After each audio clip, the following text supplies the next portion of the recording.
ધજા કેવી છે? ત્રિકોણ. બરાબર? ભાઈ બીજું શું હોય ત્રિકોણ? આમાં છે ત્રિકોણ? બતાવો. ચાંદની. હા.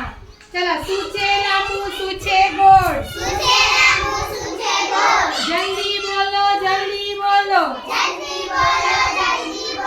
ચાલો ભાઈ આપણી રૂમમાં ચોરસ શું છે? શોધો તો.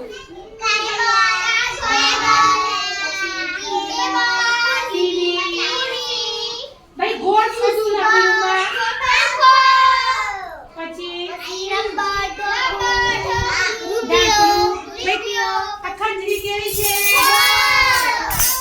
ગોળ. તિજોરી તો કેવી કહેવાય? લાંબી. હવે આપણી રૂમમાં શું લાંબુ છે, શું ગોળ? બરાબર? એની આપણે યાદી બનાવીશું કે ચલો શું છે લાંબુ, શું છે ગોળ?